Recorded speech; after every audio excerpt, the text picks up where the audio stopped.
It's hard to trace back saan ba galing ang Baptist Church. Because we believe, mga kapatid, na yung sinimulan ng Panginoong Jesucristo na gawain ay walang iba kundi ang existing Baptist Church sa panahon natin ngayon. Sapagkat sila po yung kumikilala at humahawak na matibay na ang tanging pundasyon natin ay walang iba kundi si Jesus Christ, and our final authority is the Word of God. That's why napakahalaga ng team natin, stay doctrinally sound. Because gusto ko pong malaman nyo ito, pag naghahanap ka ng simbahan, wag mong isipin, mayaman yan, masaya ba dyan, ganito ba yan? Ang tanong mo, anong doktrina dyan?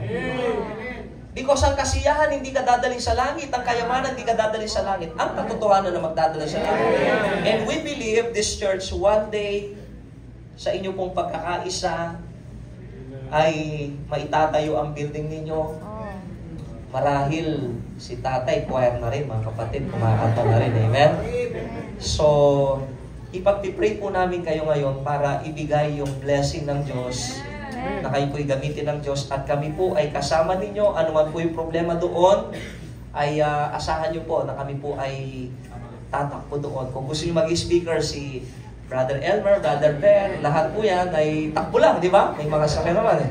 So, tinuturuan na po namin mag-aral na mag-drive si Brother Elmer and Brother Charles kasi po, nagpipray pa tayo ng additional na 2 sasakyan para sa 5 leaders natin.